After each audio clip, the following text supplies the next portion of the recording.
By popular demand, here's my Balti-Basar Kashmiri base gravy. Just heat some oil in the pan. Next, I've got some finely chopped onions.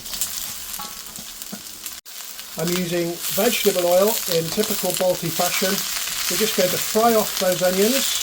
This is going to serve around 8 to 10 portions of Basar curry or Balti. So if things run dry, add a little bit more oil and use a heavy pan as well for the patient cooking of these onions. So now they're just starting to catch some colour, they're translucent, the raw flavours have been cooked away. I'm going to add a generous amount of chopped garlic.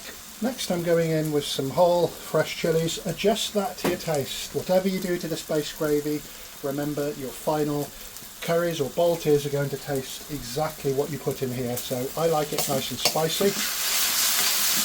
And you can no longer see the white colour of the garlic, which shows it's been roasted. I'm going in with the spices: chili flakes, turmeric, Kashmiri chili powder, cumin powder, coriander powder, garam masala, paprika, kasuri methi scrunched up. And on top of that, to give an authentic flavour, we've got some Kashmiri Basar mix powder, if you like. You can get it over at Taste of India, there's a link in the description. And salt, I've undersalted it because I don't know who's going to be eating this. So a little bit of salt just to balance the flavours out. Give that a really good mix with the ingredients now. Make sure everything's well incorporated and we've got our concentrated curry paste there. That's been roasting off for about a minute. Next I'm going to add a cup of water, or just enough to cover the ingredients with water, just to mix everything through. And we're just going to give that a really good simmer for about 5-10 minutes. And we're going to put another pan on just to cook the milder ingredients. Once your oil's heated, we're going in with some mixed peppers. Now, so we're just going to soften the peppers slightly. I'm adding some Pakistani style chilies. Again, I love it spicy. So just going to soften those for a minute or two. We'll come back. And you can see, because of the techniques that we've used, the frying instead of boiling, we've got a really rich gravy there. I'm just going to turn that off the heat and allow it to cool slightly.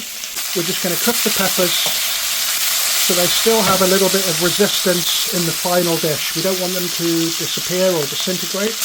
Next, I'm adding a generous amount of chopped tomatoes. Like I mentioned, all ingredients are in the video description. And we're just going to give that a really good stir. And again, we don't want the tomatoes to disintegrate, we just want them to cook slightly and soften. So our gravy's cooled slightly. I'm just going to swap rings again. This is off, that is on, they'll continue to soften. So just enough water to cover the ingredients. Just going to give it a good shake up. So with the additional cup of water, the curry base is cooled down. I've brought it into another kitchen. I don't want to splash that kitchen up, it takes absolutely ages to clean. And we're just going to stick blend it.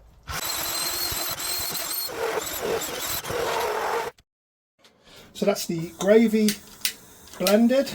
Let's put that back on the heat. The chilies, mixed peppers and tomatoes have been sweating down on a gentle heat for about 10 minutes. They're nicely stewed. Our sauce is coming back to the boil. And we're just going to simply add this mixture in. So there are all the ingredients I put in a standard Balti. Obviously there's variations on Balti. Give all that a good stir. Make sure to include the juices of the tomato. And you could use this for jalfrezi as well, but it's absolutely delicious. That's been gently simmering away for about 20 minutes. We've got some oil risen to the surface. Don't overcook it, it'll defeat the object of having nice chunky peppers and chilies and tomatoes in. So that is ready.